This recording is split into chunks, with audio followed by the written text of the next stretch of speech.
In today's world, it's nearly impossible to control the flow of information, and for UFC President Dana White, considering that he has hundreds upon hundreds of fighters under his control, it's only natural to expect that some of them will step out of line. And for this video, we're going to be looking at 10 occasions that showed UFC fighters publicly acting in ways that would turn Dana's face red with anger. These are 10 more deleted moments UFC doesn't want fans to see. Number 10. Rose Namajunas. Rose Namajunas had a squeaky clean reputation for most of her career, but recently it seems like her decision making is causing her fans to drop like flies. Just look at the Carla Esparza title fight that saw her lose her strawweight title. For a fighter named Thug Rose, she certainly didn't step up to the plate to take the fight to Esparza, even though she seemed to have a very clear advantage in the striking department. But for this list, Rose is getting her place thanks to some baffling comments she made in the lead up to a fight with Zhang Li, where she spoke about her Lithuanian heritage and how it was causing her to view her matchup against the Chinese Zhang as a fight against communism. Yes, she really said this. After declaring that she'd be better dead than red, Rose came under some pretty intense criticism for dragging Wei Li into a discussion that had nothing to do with the fight. Sure, she won the fight, but Namajunas lost quite a few fans after this controversial moment. I have a lot to fight for in this fight and what she represents. And, I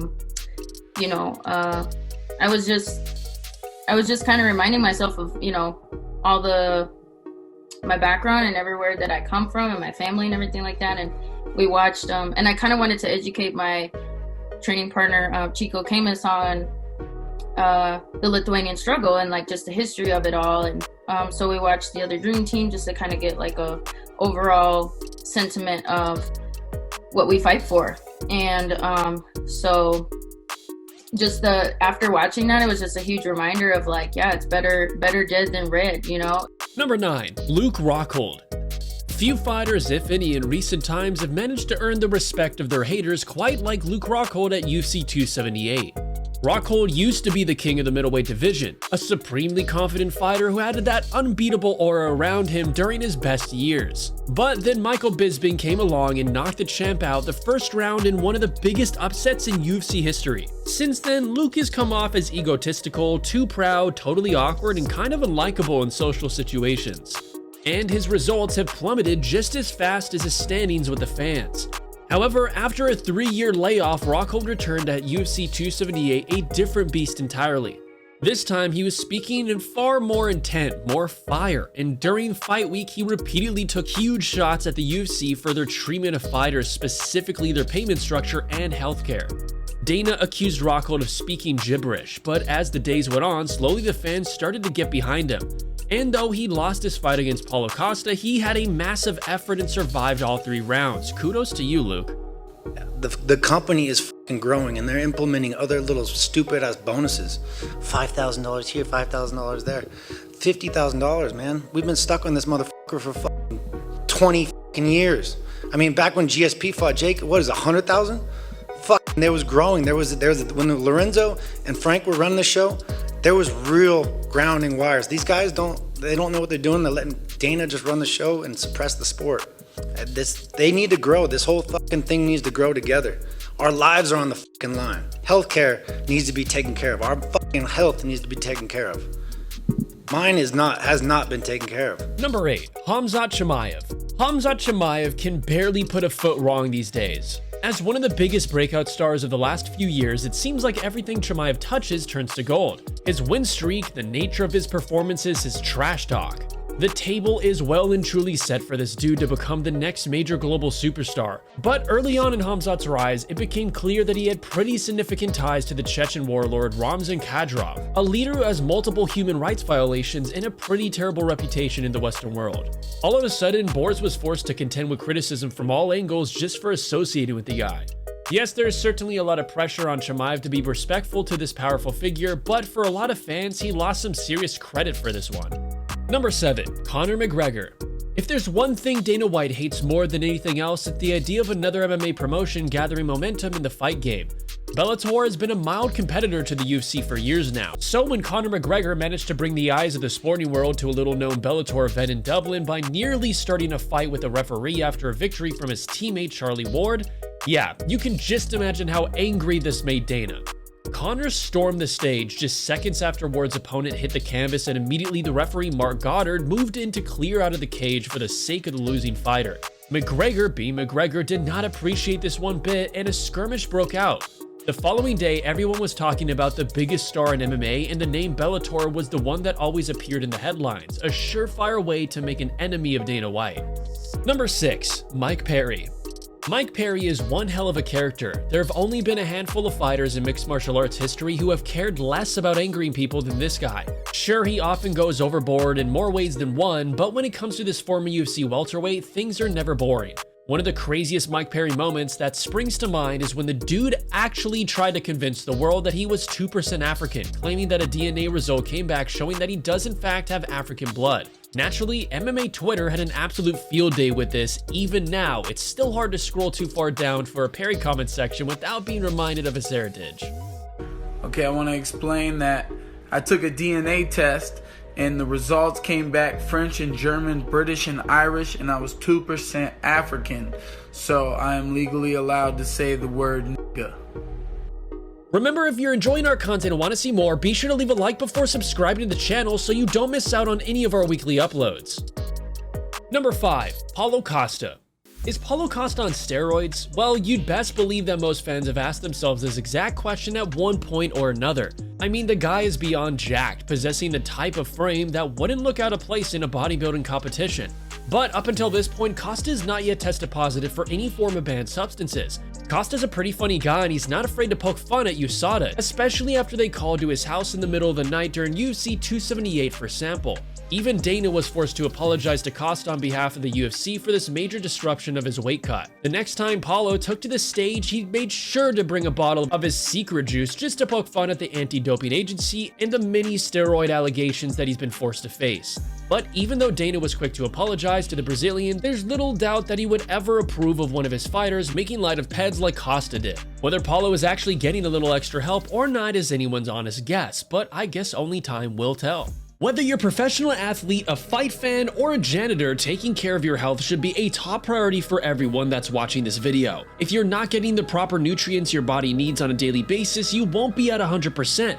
That's why today's video is presented to you by AG1. AG1 by Athletic Greens is a nutritional drink that supports immunity and serves as an all-in-one convenient source of all the nutrients you need. Whether you eat dairy-free, keto, paleo, gluten-free, or vegan, AG1 is lifestyle-friendly to all of them and easy to drink. Your favorite fighters get ahead in life by creating sustainable habits. Drinking 1 scoop of AG1 a day is an extremely easy habit that makes it simple to absorb all your key nutrients and perform better no matter what you're doing. Their formula is full of ingredients critical for keeping athletes and high-performing individuals in the zone by supporting your brain and focus. I've been drinking AG1 for roughly 3 weeks now, and honestly, adding it to my morning routine has changed my life for the better. It makes me significantly more alert and locked in on whatever I have in front of me through the day. AG1 is also NSF certified for sport and packed with minerals for your recovery. Use our link below to get a 1-year supply for the immune-supporting vitamin D3K2 and 5 travel AG1 packs for free for your first purchase. You can't put a price tag on your own health. What better way to invest in than your own body? Number 4. Nick Diaz. For years, it seemed as though Nick Diaz had moved on from the fight game, choosing to enjoy himself rather than worrying about keeping in shape and fighting the very best fighters on the planet. When he did finally make his long-awaited return to face Robbie Lawler, despite being 6 years removed from the last Octagon walk, Nick looked pretty good in there, showing incredible volume and boxing technique. But for this list, we're going to focus on the quiet years in Diaz's career and a call-out from Colby Covington that resulted in Nick getting cornered by a TMZ reporter outside of a Los Angeles bar. Diaz had been out partying that night, but still decided to respond, slurring his way through a rant about people constantly calling him out. Sure, the Stockton legend was just on the town enjoying himself, but there were very few MMA fans who didn't find the video uncomfortable to watch. Those TMZ reporters, they just don't quit. I mean, he came out saying he has MAGA bombs for you. Is that something you would do? Would you teach him a lesson after talking all that trash on I'm not gonna sit here and call a man a liar. I never heard about it.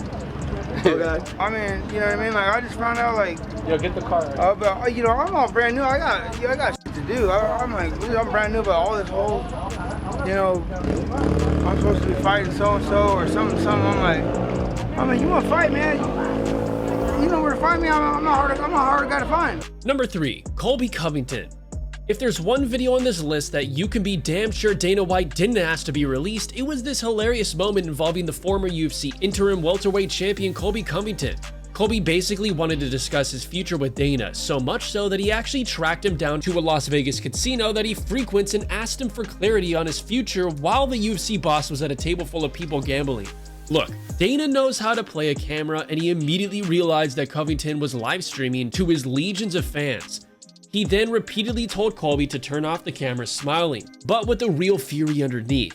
What's even funnier about this is that the woman who was sitting to the side of White quickly and quietly moved out of the picture just as soon as she realized she was on camera. A ballsy move from Chaos, but even now he remains one of Dana White's favorite fighters. Funny how that works. Dana, what's up, bro? How you doing? How you doing? I just want an explanation why I'm not fighting for the belt this weekend. Stop filming. Come on, bro. Stop filming. I want an explanation, man. Gambling. You too. Look cameras, huh? All right. Number 2. Max Holloway. This next one was just plain difficult to watch. At the time, Ortega was one of the most impressive rising talents in the sport, unbeaten in 14 fights and fresh off of a huge knockout of the legendary Frankie Edgar. However, just days out of the fight, Max was doing an interview with the former middleweight champion Michael Bisping, and from the start, it was pretty clear that Holloway was acting very strange.